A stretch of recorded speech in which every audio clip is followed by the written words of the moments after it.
ये पढ़ाना है, ठीक है पढ़ाना है।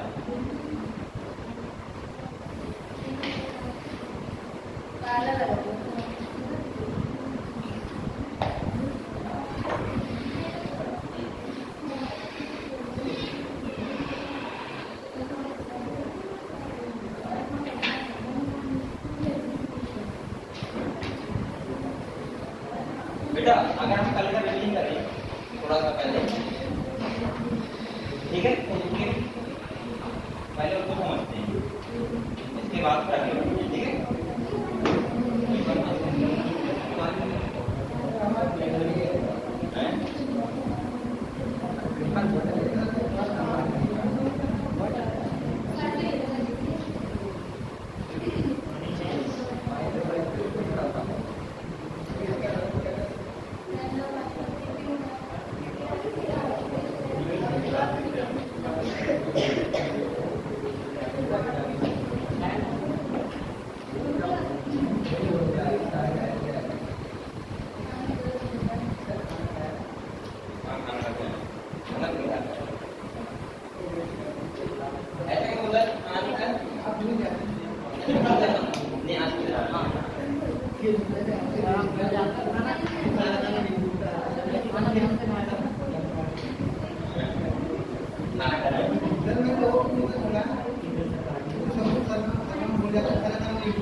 बेटा आप लोग कल हम लोगों ने क्या पढ़ा था, बीटी कॉटन के बारे में पढ़ा था, और ये क्या पढ़ा था बेटा, आरएनए आई ना, सही है पढ़ा था, और पढ़ा था ह्यूमन इंसुलिन, ठीक है। तो तीनों बार थोड़ा सा मैं करता आ रहा हूँ एक बार, इसके बाद तक बच्चे आ रहे हैं, तो समझे इनके बारे में एक बार, सही एक बार समझ लेते हैं, फिर उसके बाद बच्चे आ रहे हैं। तो मैं ये कह रहा था, सबसे पहले हम लोग बात करेंगे बीटी कॉटन के बारे में, किसके बारे में बात करेंगे, बीटी कॉटन के बारे में, ठीक है। पहले बात हम लोग आराम से बैठा होकर इसके बाद बात करेंगे, ठीक है।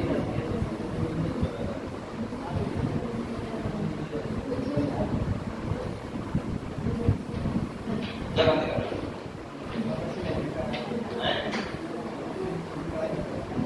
बेटा, अब बोलो मत, पहले ये बताओ मुझे, कल मैंने तुमको बीटी कॉटन के बारे में बताया था, बढ़ता बताएगी, बीटी का मतलब क्या है, सही है।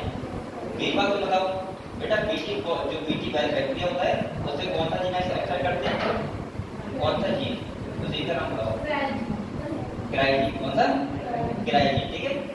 तो मैंने कहा था हम लोग क्राइजीन वो एक क्या बनाता है, प्रोटीन बनाता है, ठीक है, जिसे बोलते हैं इनएक्टिव टॉक्सिन, सही है। अब कौन बच्चा बताएगा, ये बताएगा, प्रेमपाल के राइट साइड का नाम है नरेशपाल सिंह, बताओ बेटा क्राइजीन जो इनएक्टिव प्रोटीन होती है वो एक्टिव फॉर्म में कब जाती है,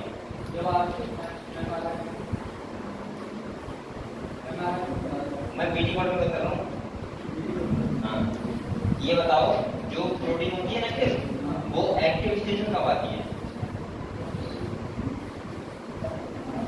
नहीं पता है, चलो ये बताएगा, क्या नाम बताओ बेटा, ये बताओ एक्टिव साइड में कब आती है प्रोटीन, इनएक्टिव होती है ना पहले, इनएक्टिव टॉक्सिन होता है, फिर वो एक्टिव कब होता है, ये लोग बोलो,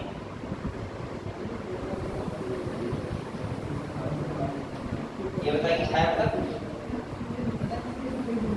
नहीं पता है, आप बताओ, मैं ये पूछ रहा हूँ, देखो फिर समझ लो पहले, ठीक है, ऐसा क्वेश्चन आपके सामने क्लियर कर दूंगा। देखो मैंने एक आता, एक बैक्टीरिया है बेटा, क्या है, जिसका नाम है बेसिलस, ये बैक्टीरिया है, इससे हमने क्राइजीन को निकाला, किसको निकाला, क्राइजीन, और हमने किसके अंदर डाल दिया, प्लांट के अंदर, किसके अंदर डाल दिया बेटा, प्लांट के अंदर।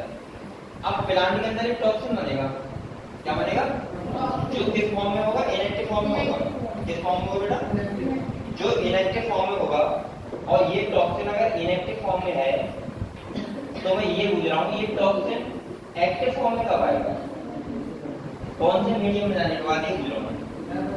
हाँ बताओ। एल्किलाइन मीडियम में। मैंने कहा था जब कोई भी इंसेक्ट कौन खाएगा?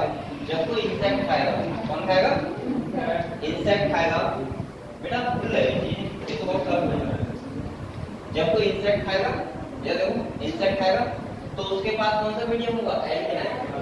और ये एल्किलाइन मीडियम में जाके क्या हो जाएगा?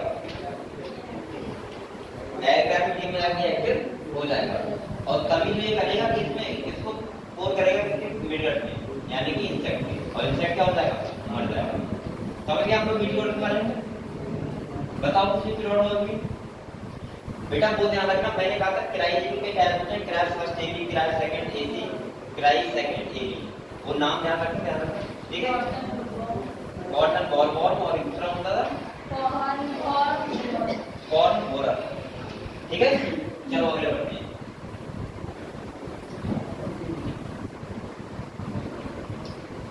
ह्यूमन इंसुलिन के बारे में मैंने क्या बताया था बेटा? अब हम लोग समझ लो बहुत अच्छा है। ह्यूमन इंसुलिन के बारे में मैंने बताया था कि ह्यूमन जो इंसुलिन होती है उसमें 3 पेप्टाइड होते हैं, ए पेप्टाइड, बी पेप्टाइड और सी पेप्टाइड, ठीक है? एक होता है ए पेप्टाइड, एक होता है बी और एक होता है सी। ये अगर ये चेन है बेटा तो इसका ए वाला कौन सा होगा? ए पेप्टाइड। ये मैं अपनी इच्छा से लिख रहा हूँ, ऐसा होता ही है, ध्यान रखना। कई डायग्राम में तो कहीं भी लिख देना ए और कहीं भी बी, कहीं भी सी, ठीक है? बीच वाला होता है सी, ये ध्यान रखना। और ये वाला कौन सा होता है बेटा? चाहे आप चाहो तो ये बना सकते हैं। और ये इस वाले को फ्री करते हैं किसको? ये किसका डायग्राम है? प्रो इंसुलिन का। किसका है? और जब ये एक्टिव फॉर्म में आती है तो क्या होता है? सी पेप्टाइड फ्री कर देते हैं, यानी कि सी वाला पेप्टाइड फ्री कर दिया और ये बन जाएगी मैच्योर इंसुलिन। बन जाएगी तो यानी कि मैच्योर इंसुलिन आने के लिए हम सी पेप्टाइड क्या कर देंगे?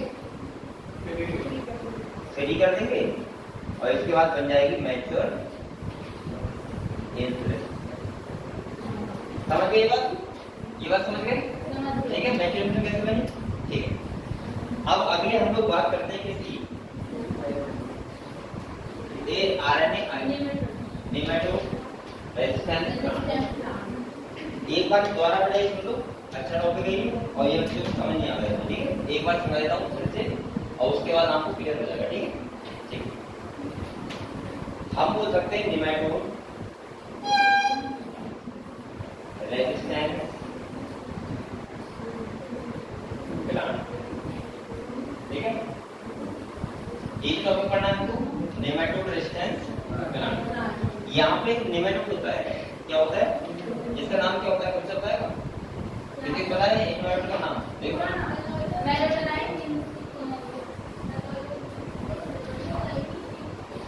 कॉग्निटा, ठीक है? एक क्या है? मिलेटोबाइनी इनकॉग्निटा।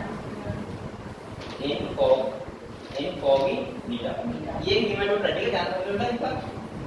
इसे ये नेमेटोड रेजिस्टेंस प्लांट को हम कैसे करते हैं, ठीक है? यहाँ पे होता क्या है? ये इनकॉग्निटा, सही है? ये क्या है समझो? ये नेमेटोड है, ये क्या करता है? Tobacco plant. कौन सा प्लांट बेटा? टोबैको प्लांट जो होता है उसकी रूट किस पे? रूट को इन्फेक्ट करता है। क्या करता है? रूट को इन्फेक्ट करता है, जिससे वहां पे क्या हो जाते हैं? नूडल्स जाते हैं। रूट में नूडल्स बन जाते हैं, ठीक है? जब नूडल्स बन जाते हैं तो जो टोबैको प्लांट होता है उसकी ईल्ड में बहुत कमी आ जाती है। क्या आती है? कमी आ जाती है ईल्ड में। और जब ईल्ड में कमी आ जाएगी तो इसका मतलब ये है, मैंने बताया था, मैंने कहा था इसके पास एक जीन होता है। क्या होता है? जो ट्रांसक्रिप्शन करता है, एमआरएनए बनाता है। क्या बनाएगा? और बेटा एमआरएनए करके क्या करेगा? ट्रांसलेशन करेगा और क्या बनाएगा? ये किसके अंदर हो रहा है? इसके अंदर। और ये प्रोटीन जो होती है ये इसके सर्वाइवल के लिए बहुत जरूरी होती है। ये बात समझ गए? ये बात समझ गए? ठीक है। जैसे सपोज मानो आपके लिए सर्वाइवल के लिए ऑक्सीजन जरूरी होती है। कैसे होती है? ऑक्सीजन।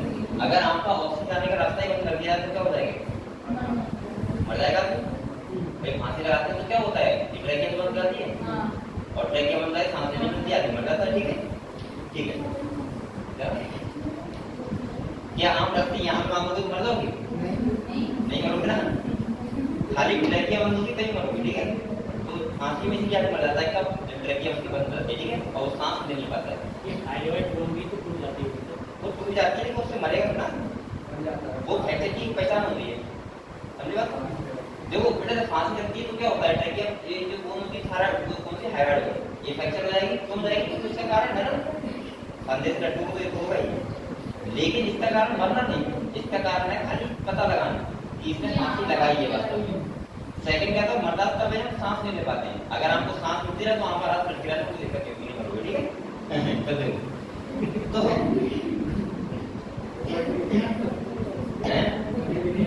बेटा करके मत देखना एक्सपेरिमेंट, समझ रहे हो, ये कभी लाइफ में करना मत। बहुत लोग होते हैं जो सांस लगा लेते हैं, कुछ कर लेते हैं, एक सबसे बेकार चीजें होती है सब, आग होते हैं, समझ रहे हो। उससे वही आत्महत्या करने से क्या फायदा, आदमी मर जाता है, जिंदगी से लड़ो कुछ दिक्कत तो क्या दिक्कत है, लेकिन पता नहीं कैसे लोग पड़े दुनिया में। देखो ये इसके सर्वाइवल के लिए जरूरी होती है ये प्रोटीन, ठीक है। अब बेटा देखो ये देखो, अब मैं क्या करूं, इस आरएनए को मैं कुछ ऐसा करके रखता हूं कि ये आरएनए अभी ट्रांसलेट ना हो पाए, क्या ना हो पाए, बस इसी को बोलते हैं आरएनए साइलेंसिंग। क्या बोलते हैं बेटा, आरएनए साइलेंसिंग। तो ये मैंने क्या किया, इस आरएनए को ट्रांसलेट ना कर पाऊं, कर दे दूं बस, और ये आरएनए ट्रांसलेट नहीं होगा तो इसका मतलब प्रोटीन बनेगी नहीं, और प्रोटीन नहीं बनेगी तो सर्वाइव कर ही नहीं पाएगा, और कर नहीं पाएगा तो अपने आप मर जाएगा, ठीक है। तो मैं क्या करूंगा, मैंने कहा था कि इसके ही कॉम्प्लीमेंट्री, इस जीन के कॉम्प्लीमेंट्री, सही है, ये डीएनए का सेगमेंट होगा, मैं डीएनए कहां पे, किसी बैक्टीरिया के अंदर एग्रोबैक्टीरियम लाया था उसके अंदर इंजेक्ट कराऊंगा, ठीक है। और वो क्या जाएगा, डीएनए का सेगमेंट जाएगा किसके अंदर, प्लांट के अंदर, और प्लांट के अंदर वो क्या करेगा, मैंने कहा था एक होगा सेंस स्टैंड, एक होगा एंटी सेंस, और दोनों आपस में वो देखो इधर देखो, ये देखो अगर कोई डीएनए सेगमेंट है, ये डीएनए कितने होंगे, दो होंगे, ठीक है, ध्यान रखना। तो मैंने क्या किया, इनको एग्रोबैक्टीरियम में डाला, किसमें डाला बेटा, ये अब ये किसके अंदर आ गया, प्लांट के अंदर। अब एक बताओ, जो इसके कॉम्प्लीमेंट्री में डीएनए बनाया था वो ट्रांसक्रिप्शन भी तो करेगा, तो वो क्या करेगा, ट्रांसक्रिप्शन क्या करेगा, ट्रांसक्रिप्शन करेगा, और क्या बनाएगा बेटा बताओ, एमआरएनए, और दो एमआरएनए बनेंगे, एक सेंस स्टैंड और एक एंटी सेंस स्टैंड, और ये आपस में जुड़ जाएंगे आरएनए और बनाएंगे डबल स्टैंडर्ड आरएनए। समझ गए हम लोग, डबल स्टैंडर्ड डीएनए नहीं है, आरएनए है ना स्टैंडर्ड, ये ध्यान रखना। और डबल स्टैंडर्ड आरएनए बना दिया, अब देखो, और ये डबल स्टैंडर्ड आरएनए इसके आरएनए से क्या कर जाएगा, बाइंड कर जाएगा, और ये बाइंड कर जाएगा, तो ये फिर अगले क्या नहीं करेगा, ट्रांसलेशन नहीं कर पाएगा, और ट्रांसलेशन नहीं कर पाएगा तो ये प्रोटीन नहीं बनेगी, प्रोटीन नहीं बनेगी तो ये सर्वाइव नहीं कर पाएगा और मर जाएगा। समझ गए आप, कहानी समझ गए। तो ये था क्या, आरएनए आई टेक्निक, यानी कि आरएनए साइलेंसिंग। सब क्लियर हुआ, ठीक है। तो आप लोग नेक्स्ट टाइम में पढ़ेंगे ना, क्या कहां पे पढ़ते हो, अभी यही पढ़े, मैं तुम्हारी मन से कर रहा था ये बात, ठीक है। तो आप लोग हैंड कर लो, वो क्या मॉलिक्यूलर डायग्नोसिस, हैंड कर लो मॉलिक्यूलर डायग्नोसिस, डालिए नहीं,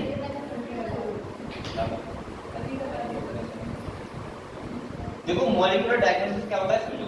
पहले देखो आपको पता है कि जब आपको कोई बीमारी लाती है तो हम क्या कराते हैं, टेस्ट करवाते हैं, क्या कराते हैं, टेस्ट करवाते हैं। लेकिन वो टेस्ट करवाते हैं जब बीमारी हो जाती है। अगर हमें बिल्कुल इनिशियल स्टेज में पता लगाना हो कि कोई हमें डिजीज है, तो हमें कुछ ऐसी टेक्निक होती हैं जिन्हें बोलते हैं मॉलिक्यूलर डायग्नोसिस। इससे हमें अब बहुत ही अर्ली स्टेज में पता लग जाता है कि कोई डिजीज, जैसे पीसीआर हो गया, एलाइजा हो गया, इन सब से कब पता लगता है, बहुत ही जल्दी, मतलब अर्ली स्टेज में पता लग जाता है, ठीक है। तो उन टेक्निक को ही बोलते हैं, उन डायग्नोसिस को बोलते हैं क्या, मॉलिक्यूलर डायग्नोसिस। लेकिन इसके बारे में ठीक है,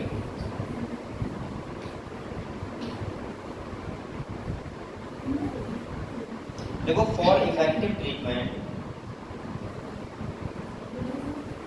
for effective treatment, for effective treatment, for effective treatment लिया, ठीक है। Of disease,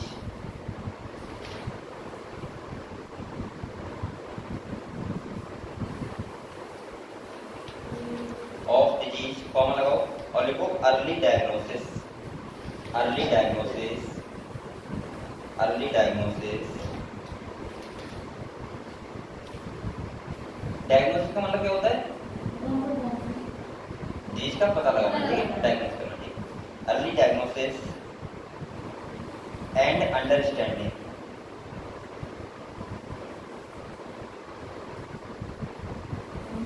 understanding its pathophysiology, it's pathophysiology, pathophysiology, it's pathophysiology is very important.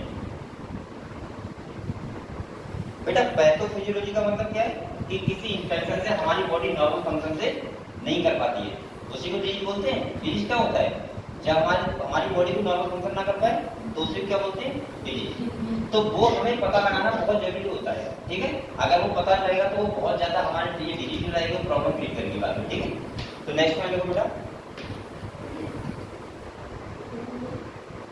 देखो recombinant DNA technology. Next point देखो रिकॉम्बिनेंट डीएनए टेक्नोलॉजी,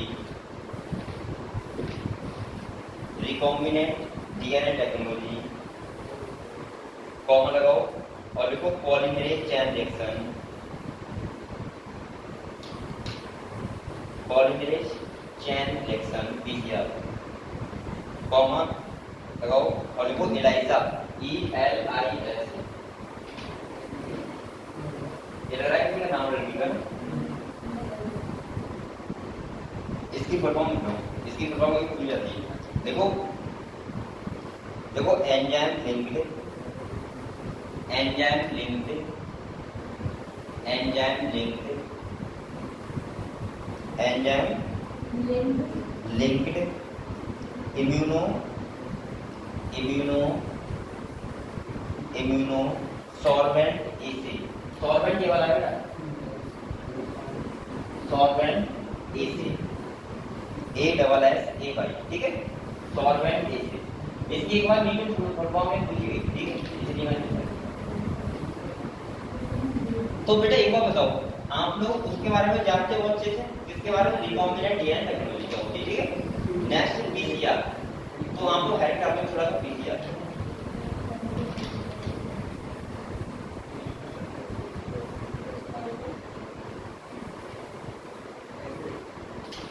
या पीसीआर हम जानते हो, polymerase chain reaction वही है। हाँ, पॉलीमरेज ग्रुप बना के और उससे हाइब्रिडाइज करवा के वो करवाया जाता है। देखो मैं इसके बारे में बताऊं, चलो एक क्लास में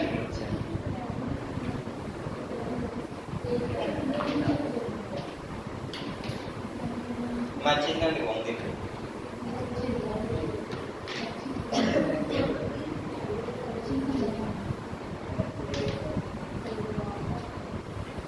देखो PCR can detect, PCR can detect, PCR can detect very low amount of DNA, very low amount of DNA.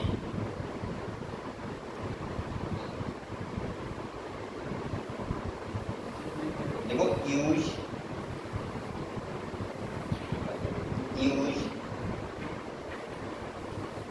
to detect HIV, used to detect HIV in suspected AIDS patient, in suspected AIDS patient, हाँ AIDS, suspected AIDS, AIDS patient।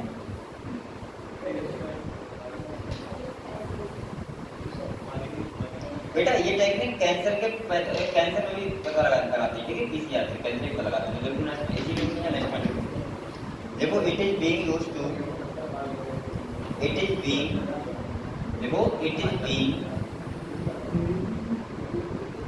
Used to detect mutation,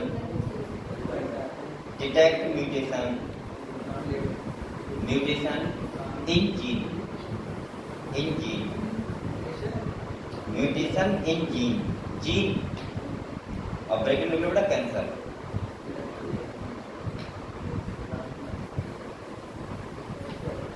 cancer. सही है।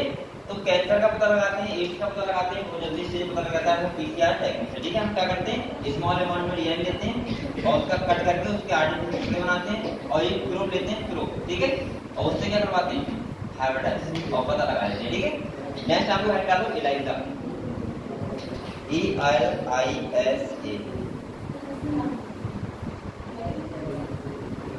Heading Elijah, ELISA। इसमें देखो, इसमें पता क्या होता है बेटा, इसमें एंटीजन एंटीबॉडी इंटरेक्शन कराते हैं। जैसे अगर आपकी बॉडी में एंटीजन है कोई, सही है, तो एंटीबॉडी एंटीजन इंटरेक्शन कराएंगे जिससे हमारी बॉडी में क्या बन जाएंगे, एंटीबॉडी। इससे पता लगाएंगे कि हमारी बॉडी में कोई पैथोजन है। तो देखो एक है लिखने वाली, देखो it is based on the, it is based on the, it is based on the, it is based on the principle of, principle of, principle of antigen antibody interaction. It is based on the principle of antigen antibody interaction.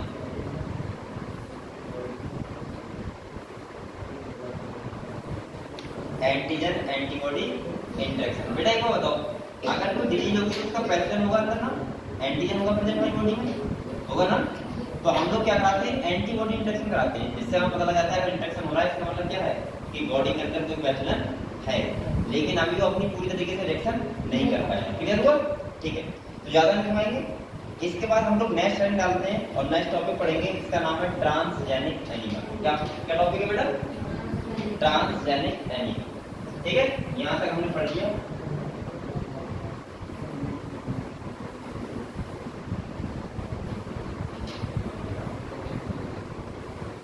Transgenic animal,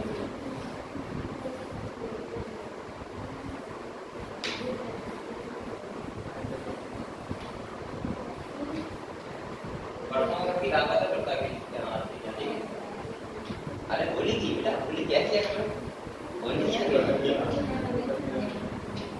ना Monday को, Monday को है कल मेरे कल तो महीने में कब बता बताओ ना सब लोगों को। अरे बोलेगी, बताओ दावत की वजह से बच्चे कैसे करते हैं यार। एक बार कह रही थी कि हाँ हैदराबाद जा रहा फिर चलेगा, चल मिसल से। ठीक है, तुम्हारे घर पे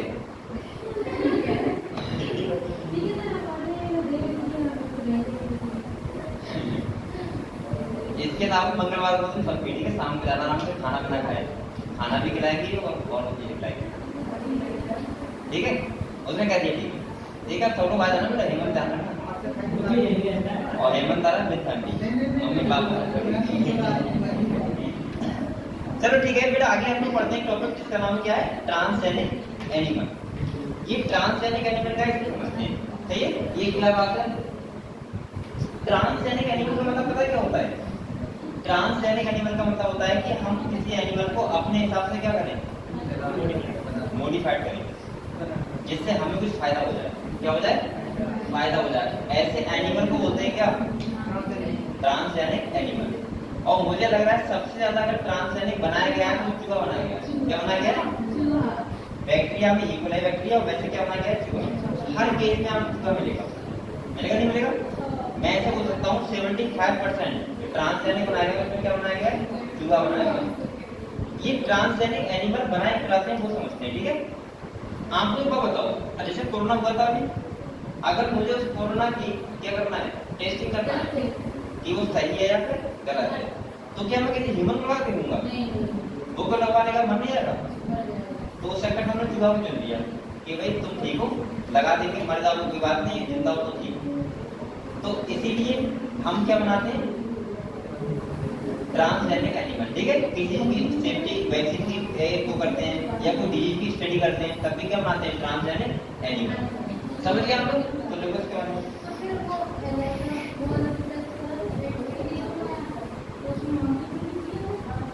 इसमें मंकी पे तो हर टेस्ट हर किसी को सुनना हो जाएगा, थोड़ा बहुत तो उसका मतलब होगा ऐसा ना कि आप तुम एड्स की हाँ वैक्सीन बना रहे हो, बैक्टीरिया पर टेस्ट कर रहे हो, कैसे जाएगा, ठीक है।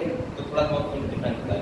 देखो ये यहाँ पे देखो animals that have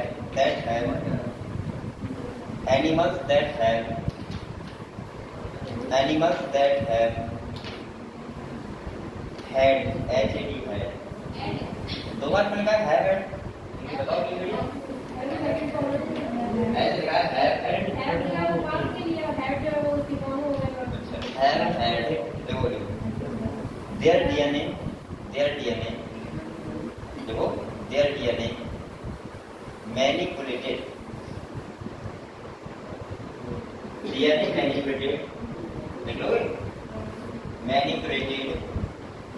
to possess and express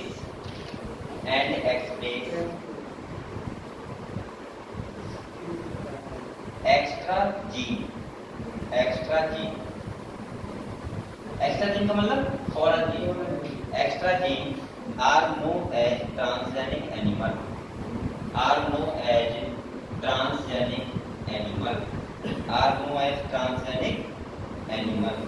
बेटा डीएनए मैनिपुलेट करके और उसके बॉडी में हम अपना कोई जीन क्या करवाएं, एक्सप्रेस करवाएं, उसको क्या बोलते हैं, ट्रांसजेनिक एनिमल, ठीक है। इधर वो ठीक है, नेक्स्ट पॉइंट देखो ट्रांसजेनिक रैट चूहा। अच्छा रैट और माइस में डिफरेंस है, बता दूंगा ना। रैट का मतलब क्या होता है, अगर भाई एक को निकला बता दीजिए, रैट और माइस में क्या डिफरेंस था,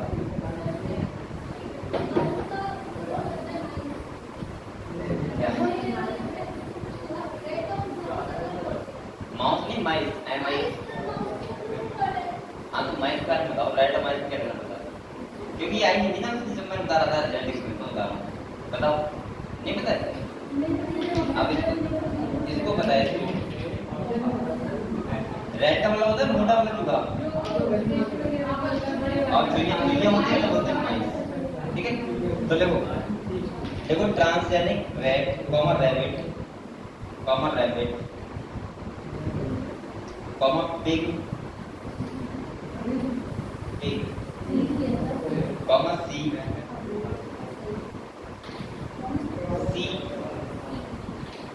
कॉमन काउ कॉमन फिश और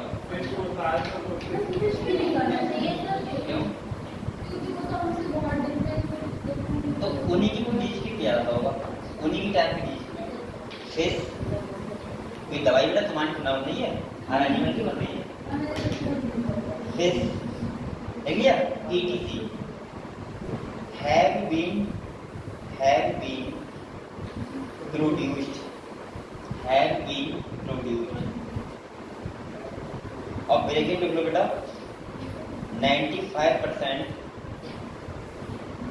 transgenic animals are mice, breaking to 95% transgenic animals are mice. 95% कौन होता है ट्रांसजेनिक, माइस चूहा होते हैं, ठीक है।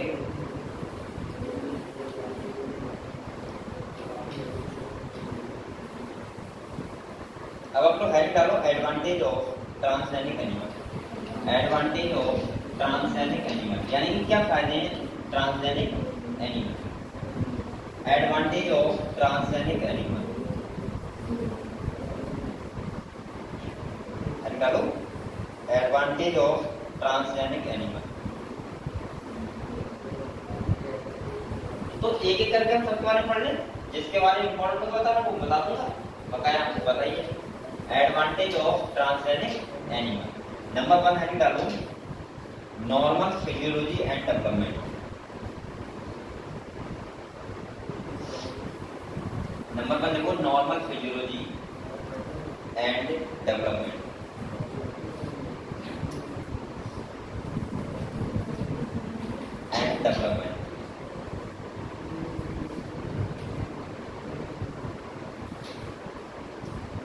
बेटा यहाँ पे इसका मतलब क्या समझ लो, खाली देखो क्या इसका मैं समझ रहा हूँ, देखो हाँ लिखा है यहाँ पे। इसका मतलब ये हुआ मैंने किसी एनिमल को ट्रांसजेनिक बनाया, ठीक है।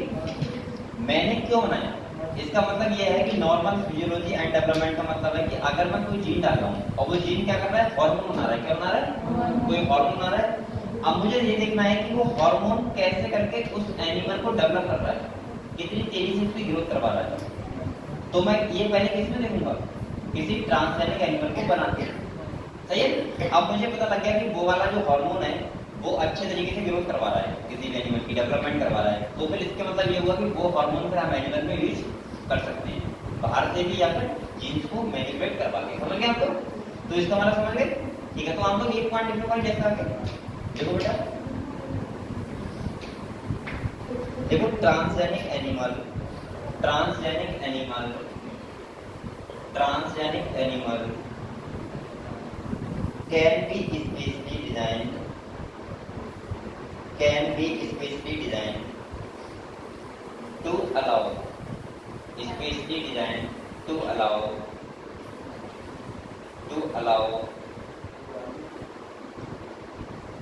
the study of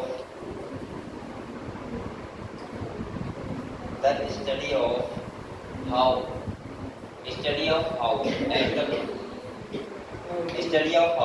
genes are regulated, genes are regulated,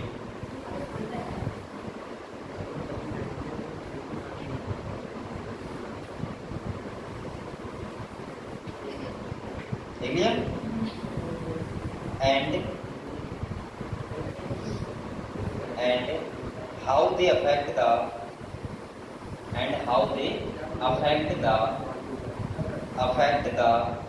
normal function of the body, normal function of the body and its development,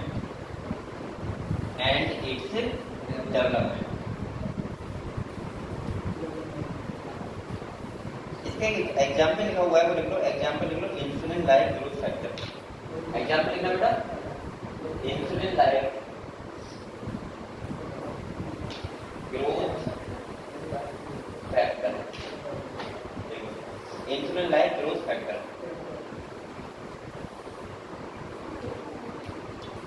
तो इससे हम ये पता लगाते हैं कोई भी जीन है जो वो कैसे किसी बॉडी को रेगुलेट कर रहा है, या उस बॉडी में कैसे रेगुलेट हो रहा है, या फिर बोल सकता हूँ उस बॉडी में कैसे करके डेवलपमेंट कर रहा है, ठीक है। नेक्स्ट आपको नंबर सेकंड डालो, स्टडी ऑफ डिजीज। क्या डालो बेटा, study of disease, study of disease.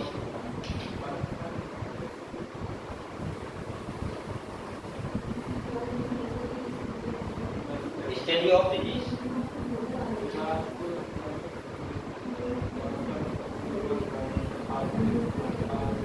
अब हम लोग इधर देखो बेटा, एक बात क्या कर रहा है, बता दो ऐसे का डांस करने की ऐसे कर लेती है। ऐसा मैं क्या कर रहा हूँ बेटा, इस स्टडी ऑफ डिजीज का मतलब क्या होता है, देखो मैंने आपको बताया था कि हमारी बॉडी में बहुत सारे जीन ऐसे हैं जो हमारी डिजीज करने के लिए रिस्पॉन्सिबल होते हैं। क्या होते हैं, डिजीज करने के लिए रिस्पॉन्सिबल होते हैं। जैसे मैंने कैंसर केस बताया था, मैंने कहा था अगर हमारे बहुत जीन ऐसे हैं जो नॉन फंक्शनल हैं, अगर वो फंक्शनल हो जाए तो कैंसर हो जाएगा, सही है। तो हम वही स्टडी ऑफ डिजीज का मतलब वही हुआ कि हम उन जीन्स को डाल के किसी ट्रांसजेनिक एनिमल में ये पता लगाते हैं इनसे कौन सी डिजीज हो रही है, समझ गए। तो इसका यूज भी हम किसमें करते हैं, ट्रांसजेनिक एनिमल करके। तो देखो इसमें देखो, many transgenic animal are designed, many transgenic animal, many transgenic animal are designed, many transgenic animal are designed, clear. increase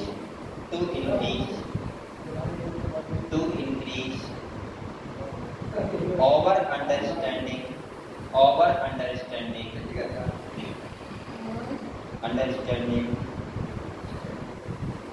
understanding of how genes contribute to the development of disease. यानी कि gene कैसे के disease को क्या करना है, develop करना है किसी भी एनिमल में, ठीक है। तो वो भी हमें स्टडी करनी है, तो हम क्या करेंगे, ट्रांसजेनिक एनिमल का यूज करेंगे। हाँ, development of disease.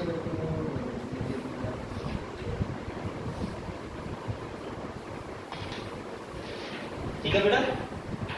Next topic आप biological product, number 3 biological product.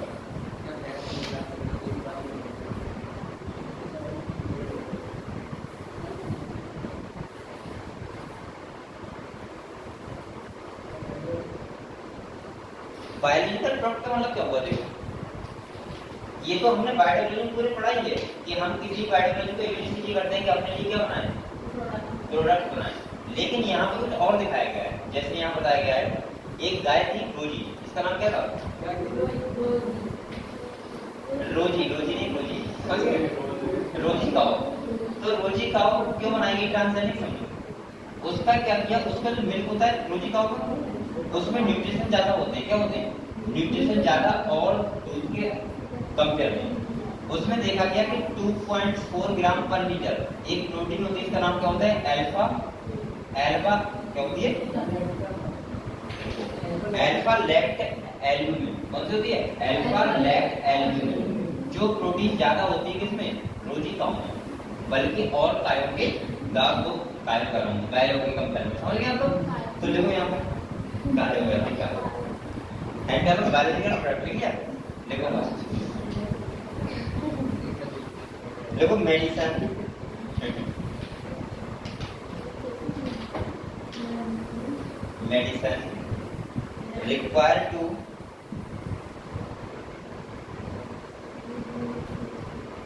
required to treat certain human disease.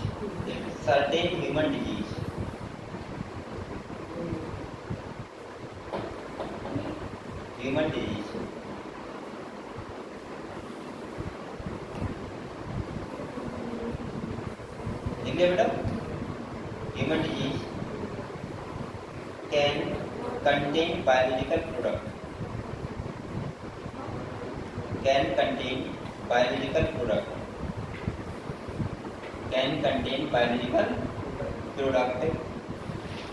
But such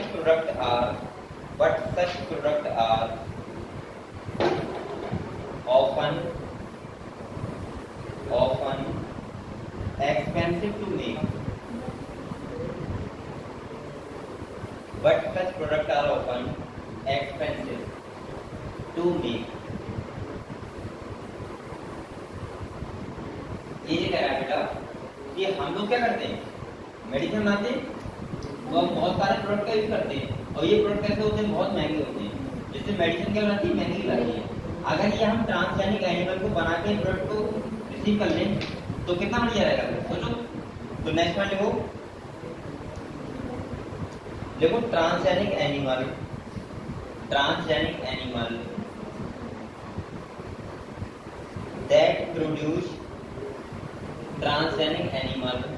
that produce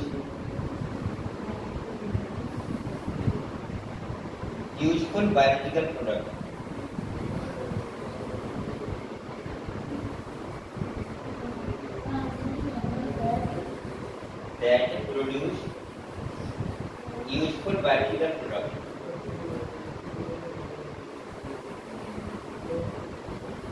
useful biological product लिखिए बेटा।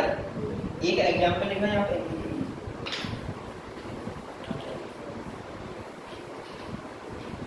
देखो अल्फा 1 एंटीट्रिप्सिन एंटी ट्रिप्सिन। हाँ, ये बेटा ये बनाया जाता है कि हम किसी ऐसे अगर ट्रांसजेनिक एनिमल बना के इसको हम बना देते हैं। इसका यूज होता है ना, use to treat emphysema, use to treat emphysema, use to treat emphysema. ये डिजीज होती है सांस की, EMPHYSEM, एम्फाइसेमा होती नहीं है, EMPHYSEM, ठीक है। एम्फाइसेमा उसकी रेस्पिरेशन डिजीज होती है, बात करते हैं सांस में प्रॉब्लम होती है भाई, एम्फाइसेमा, ठीक है। और इसका यूज हम ट्रांसजेनिक एनिमल बना के मतलब इसको निकाल लेते हैं, कर लेते हैं और उसका यूज करते हैं। नेक्स्ट बना बेटा देखो, इन 1997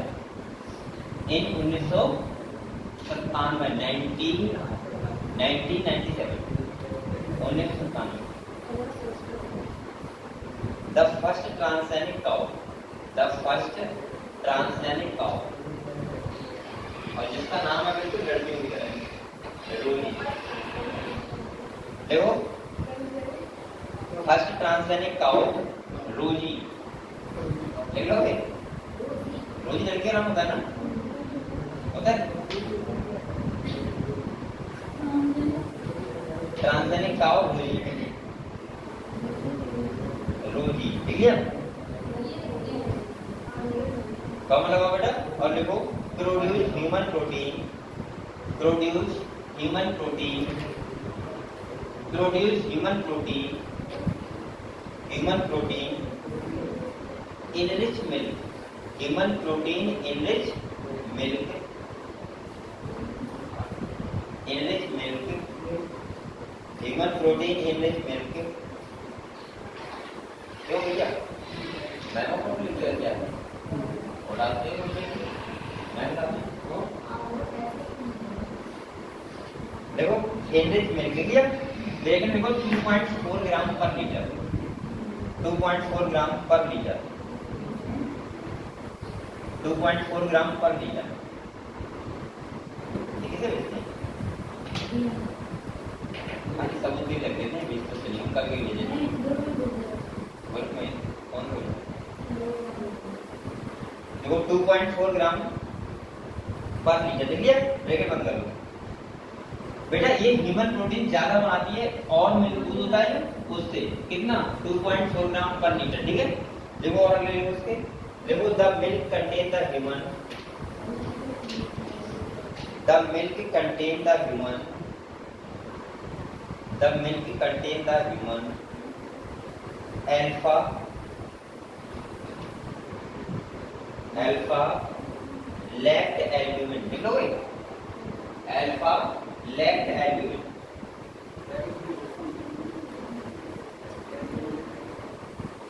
लैक्ट एल्ब्यूमिन, ठीक है। ये नाम ना करना बड़ा इम्पोर्टेंट है, ठीक है। Human alpha लैक्ट albumin.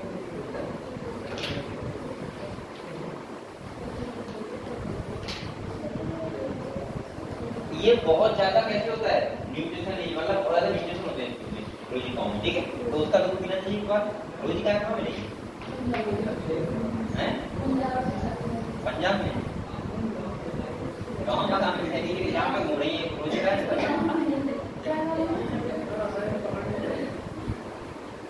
तो मानते ही पकड़ लेना कि गाय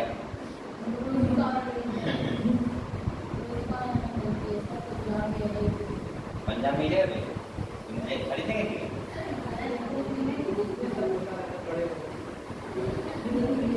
उसमें न्यूट्रिशन बहुत ज्यादा होते हैं, तो वो लाना चाहिए, वही गाय लानी चाहिए। महंगी मिलेगी क्या दिक्कत है, मिल जाएगी।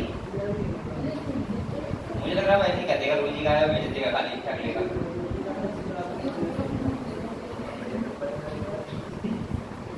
बेटा नेक्स्ट देखो नंबर 4 का निकालो, vaccine safety, vaccine safety, vaccine safety. अच्छा ये बताते हैं बकरी का दूध बहुत न्यूट्रिशन वाला होता है, ऐसा होता है क्या? तभी तो आप मैंने नहीं किया,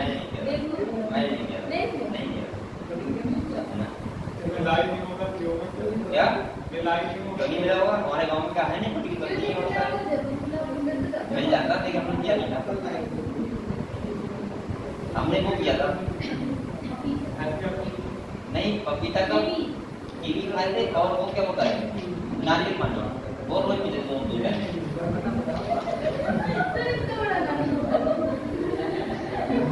मतलब मैं ऐसे करूंगा तब भी आप ध्यान रखोगे। हाँ तब वही तो मैं करूँ, थोड़ा सा करता रहता है। इसके बाद वो होता है पपीता, होता है पपीता, वो खाया सही है, ठीक है। हाँ ठीक है ठीक है ठीक है बेटा। इसके बाद सुनो, बकरी का दूध मैंने सुना है बहुत ज्यादा न्यूट्रिशन होता है, आपको पीना चाहिए वो भी। मैंने सुना है कि बकरी के दूध में जो ये वाला दूध होता है गाय भैंस का, जब उसमें जो मलाई पड़ती है बहुत मोटी पड़ती है। तुम्हें कैसे पता है? पलती थी हमारे यहाँ पलती थी बकरी। अच्छा बकरी है दूध देखा? मैंने नहीं देखा, तुम लोग देखा होगा ना? पिया नहीं कभी? किसी ने तो बहुत देखा होगा, जितना हो वगैरह ये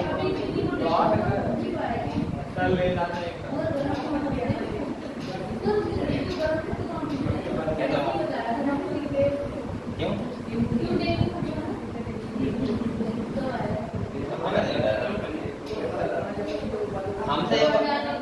हमसे तो बोला था कि दूध मत पीना बकरी का, पता नहीं। हमसे बोला दूध मत पीना बकरी का।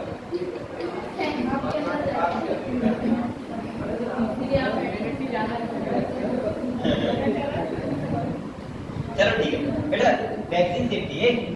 अब हमें कोरोना है तो जिसके कारण बकरी का दूध होता है, बकरी क्या बनाता है? क्यों? बकरी का दूध महंगा बहुत होता है, सुना है ना? 2000 लीटर। तो बकरी का दूध खरीदता कौन? कोई नहीं खरीदता है, गाँव में कौन खरीदता है?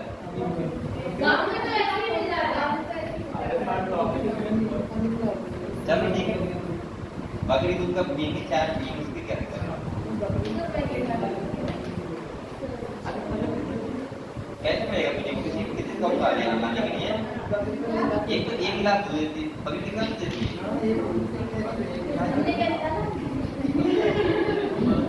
बेटा बताओ, किसे पता है बकरी एक बार में कितना दूध देती है? 1 गिलास दूध। आप डिपेंड करो बकरी का मतलब कितना देती होगी, एक का गिलास देती होगी। चलो ठीक, 1 गिलास चला।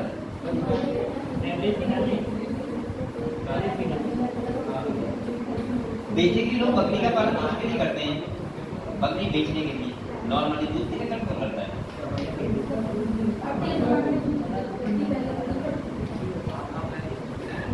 ठीक है, देखो वैक्सीन सेफ्टी है, क्या वैक्सीन सेफ्टी है क्या बेटा? Vaccine safety, vaccine safety. अच्छा वैक्सीन सेफ्टी का मतलब मैंने क्या बताया? जैसे आपको कोरोना वायरस हुआ था, अगर उसकी वैक्सीन को क्या करना है, देखना है कि सही है नहीं, तो पहले ट्रांसजेनिक बना के देखते हैं। तो देखो देखो transgenic mice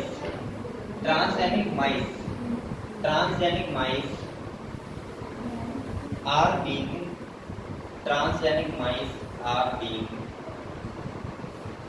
developed for transgenic mice are being developed for use in testing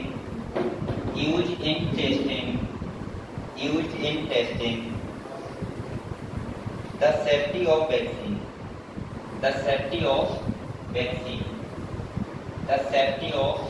vaccine before they are used on human.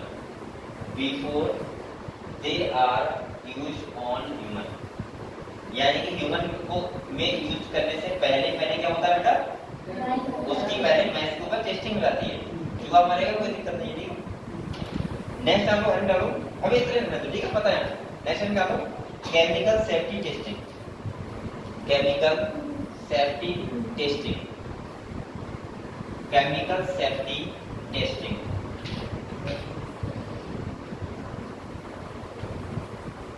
Chemical safety testing. अब केमिकल टेस्टिंग का मतलब टेस्टिंग का मतलब क्या होगा? कोई भी जहरीली है मान लिया, सही है, तो उसकी टॉक्सिसिटी देखने के लिए, कितनी टॉक्सिसिटी है उसके अंदर, वो सब जांच करने के लिए क्या बनाते हैं? Transgenic animal. तो देखो देखो this is known as, this is known के नंबर दो, this is known as toxicity testing, toxicity testing, toxicity मतलब कितना ज्यादा जहरीला है, टॉक्सिसिटी टेस्टिंग। जैसे कोई ड्रग्स हो गया, ड्रग्स की अगर टॉक्सिसिटी देखनी है तो उसका पता लगाने के लिए ट्रांसजेनिक एनिमल बनाते हैं, ठीक है। तो जब मैंने तो क्लियर है ना, इसमें और ज्यादा इंपॉर्टेंट बात नहीं है। अब आप लोग नेक्स्ट निकालो इथिकल इशू, ठीक है, इथिकल इशू। तो ट्रांसजेनिक एनिमल समझ क्यों बनाते हैं हम लोग, सही है। जैसे पहला मैंने क्या बताया था बेटा, बायोलॉजिकल प्रोडक्ट हो गया, इसके बाद वैक्सीन सेफ्टी होगी, हो गई केमिकल सेफ्टी टेस्टिंग हो गया, और क्या हो गया? कोई डेवलपमेंट डिजीज के बारे में स्टडी और डिजीज के बारे में पता लगाने के लिए हम लोग क्या करते हैं? ट्रांसजेनिक एनिमल बनाते हैं। अब आपको हेडिंग डालो ethical issue, ethical issue, heading डालो इथिकल इशू। देखो ये क्या है समझो पहले, आप लोगों को क्या लग रहा है कि किसी चूहा को या किसी गाय को या किसी मच्छर को मारना आसान है? अब मैंने मच्छर नाम लिया है, मच्छर को ठीक है, मच्छर को तो आम मार दो। मैं कह रहा हूँ कि किसी भी चूहा या गाय या किसी इन सबको तुम ट्रांसजेनिक अपनी इच्छा से नहीं बना सकते। तो सोचो गाय हमने सेफ्टी करने के लिए ट्रांसजेनिक चूहा को ऐसे बना दी जिसकी पूंछ काट दी, अगर किसी ने रिपोर्ट करवा दी तो आप जेल में जाओगे। जैसे ये बता रहा था क्या डोर में मामला था, तो वो क्या हो गया, उसको जेल होगी, ठीक है। तो ट्रांसजेनिक बनाने के लिए हमें पहले क्या करना पड़ता है? परमिशन लेनी पड़ती है। क्या लेनी पड़ती है बेटा? क्योंकि किसी के नेचुरल बिहेवियर से खिलवाड़ करने की किसी की परमिशन किसी को नहीं है। अभी आपको पता होगा सलमान खान पे वो केस चल रहा है, हेरन वाला सिस्टम। वैसे ना कितने हेरन मार रहे होंगे, लेकिन एक तो वो क्या है? एथिकल इशू है। ये तो होता है कि किसी दूसरे पर्सन को किसी दूसरे पर्सन से वो ना हो, मतलब कोई भी। हाँ, सेकंड क्या होता है कि आप किसी को मार भी नहीं सकते ऐसे नॉर्मल, और ना किसी को आप उसके जेनेटिक मैकेनिज्म को चेंज कर सकते हो अपनी इच्छा अनुसार कि भैया हमारे लिए अपनी टेस्टिंग करनी है और हम किसी चूहे को क्या कर रहे हैं, उसको जीन चेंज कर रहे हैं। क्यों कर रहे हैं? अगर उसके आने वाली पीढ़ी को दिक्कत होगी तो क्या करोगे? सही है, लेकिन हम लोग सोचते हैं चूहा है क्या दिक्कत है, मर जाएगा, हमें तो नुकसान कर रहा है। घरों में रखते नहीं, दवाई वगैरह रख देते हैं, और वो रखते क्या रखते हैं? चूहा रानी, उसमें चूहे फंस जाते हैं ना, बोलती नहीं है। तो बेटा ये सब नहीं करना चाहिए, क्योंकि खाने जाना चाहिए, सही है वैसे, ठीक। वैसे भी चूहे बहुत खेत में बर्बाद कर देते हैं, क्यों ना कर देते हैं? नहीं मानना ही नहीं है, क्या करूँगा? तो मैं एक चीज जान नहीं था, लेकिन मुझे मैं से पढ़ाऊंगा ना पहले के हिसाब से, मैं कोई करवा रहा देख रहा हूँ, ठीक है। तो चूहों को बेटा नहीं मानना चाहिए और उनकी सेवा करनी चाहिए, अगर चूहा है तो थोड़ा बहुत खाना बनाना चाहिए, ठीक है। तो इथिकल इशू आप समझे क्या होता है? इथिकल इशू का मतलब होता है किसी भी ट्रांसजेनिक बनाने के लिए किसी को हमें क्या लेनी पड़ती है? परमिशन। और परमिशन लोगे एक कमेटी होती है, बोलते हैं GEAC, क्या बोलते हैं? GEAC। वहां से परमिशन लेनी पड़ेगी, तब आप किसी को ट्रांसजेनिक बना सकते हो, अन्यथा नहीं। तो लिखो इसमें कुछ पॉइंट, फिर इसके बाद अगले को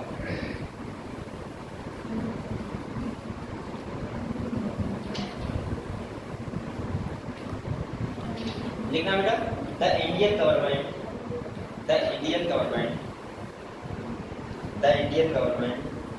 has set up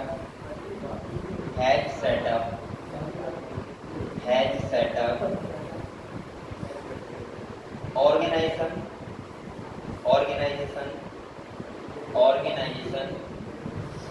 such as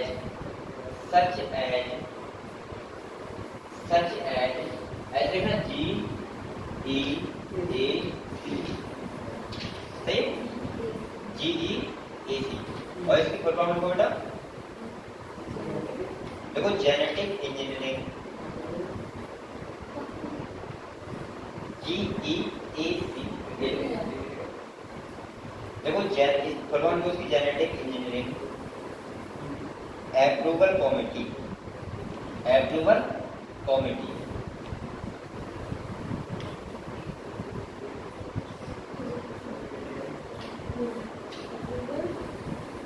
committee. पहले इससे क्या करना पड़ेगा बेटा, परमिशन लेना पड़ेगा, ठीक है, GEAC। इसके बाद लिखना पहले बंद करके, देखो which will make decision,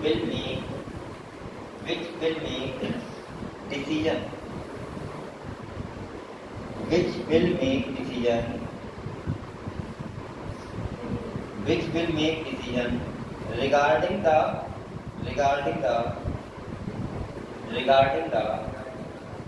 validity of GM research, genetic modification research, GM research, GM लिखना, GM मत लिखना, GM research लिखना, GM research and the safety of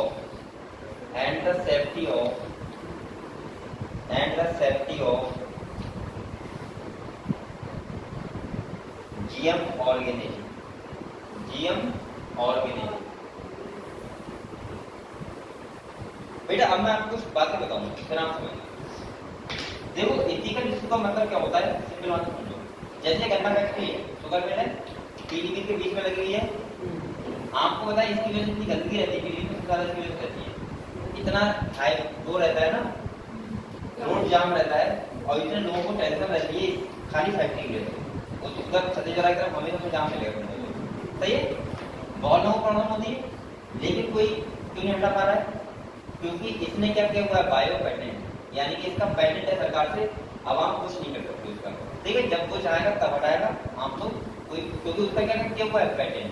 अभी मैं टॉपिक पढ़ाऊंगा ये बायो पेटेंट क्या होता है। इसके बाद अगर अब आप एक बात सुनिए, आपका घर है, उसके बराबर में किसने डेयरी खोली, क्या बोलिए, डेयरी। तो आप अगर उसके लिए आप अपनी गाय भैंस गोबर करेंगे, आपको स्मेल आएगी, प्रॉब्लम होगी, आएगी। तो बेटा यही तो इथिकल होता है कि आप उस पर कंप्लेंट करा सकते हो और उसकी डेयरी को बंद करा सकते हो अगर आप चाहोगे तो, सही है। हाँ, अगर उसने पेटेंट नहीं कराया हुआ है तो। सेकंड बात सुनो, तो इसका मतलब ये होता है कि कोई भी चीज अगर कोई आदमी कर रहा है, पहले उसे परमिशन लेनी पड़ती है। अगर वो परमिशन नहीं ले रहा है तो इसका मतलब यह है कि आपको अगर उससे कोई नुकसान हो रहा है तो आप उसके खिलाफ कोई भी कंप्लेंट करा सकते हैं और उसकी वो चीज बंद से करवा सकते हैं। सेकंड सुनो, देखो एक चीज होती है, जैसे किसी ने मान लिया, जैसे आप समझो हीरो एक क्या है, एक कंपनी है हीरो, जिसकी बाइक आती है, जैसे स्प्लेंडर प्लस हो गई, जैसे बाइक आती है।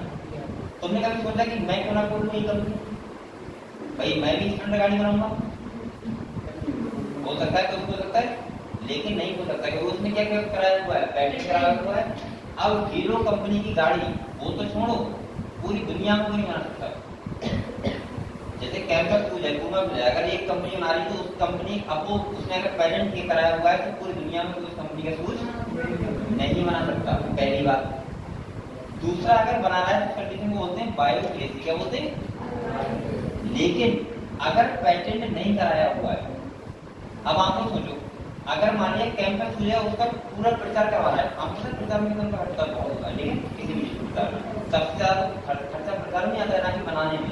आपको बात पता है, बनाने में उस चीज को 40% आ रहा है, लेकिन प्रचार में 60% खर्चा आता है खाली प्रचार करवाने में। तो इसका मतलब मेन फोकस होता है उसका प्रचार पे, जितना लड़का खर्च होता है, ठीक है। एक अगर किसी प्लेयर को प्रचार कर रहा है तो उसे डेली कई समझ रहे हो।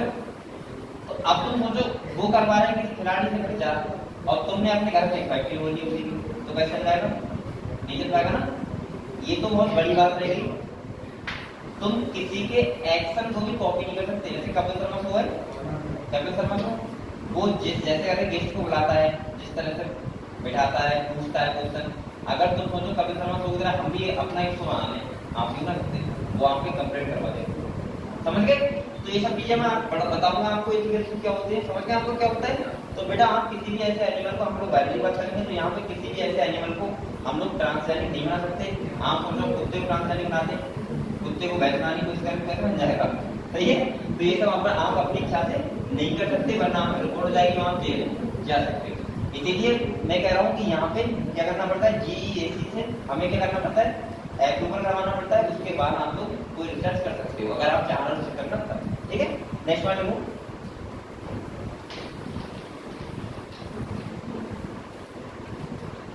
आप लोग ध्यान डालो बेटा, देखो द मेन बायोएथिकल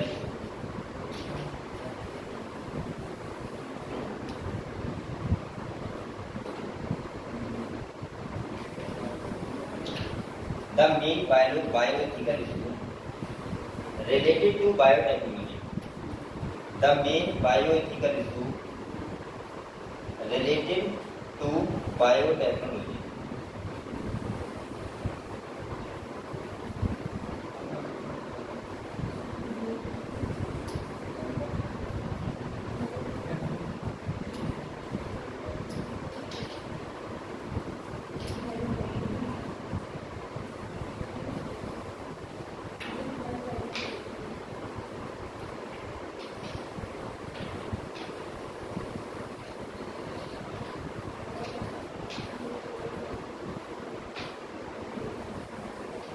देखो तो फर्स्ट पॉइंट लिखो बेटा, इसमें लिखो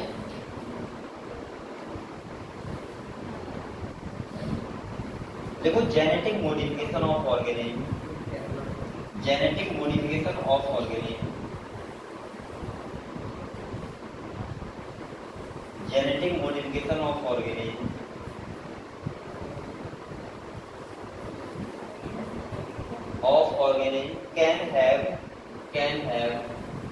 can have unpredicted क्या बोल सकते हैं उसको, हाँ unpredictable, मतलब मैं बोलने का unpredictable, ठीक है। बोलो UNPREDICATABL कुछ ऐसे वर्ड होते हैं, कुछ होते हैं ना, पता बता दिया, हाँ unpredictable, ठीक है। रिजल्ट बेटा एक बताओ, अगर तुम जेनेटिक मॉडिफिकेशन कर रहे हो, ठीक है, तो तुम्हें पता है उसका रिजल्ट क्या आएगा, सही आएगा या फिर गलत आएगा, तो ये भी तो एक क्या है, इक्वेशन है ना, ठीक है। Next number second,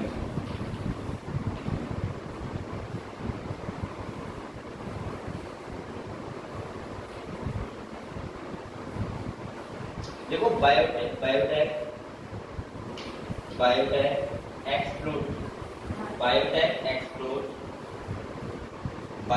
explore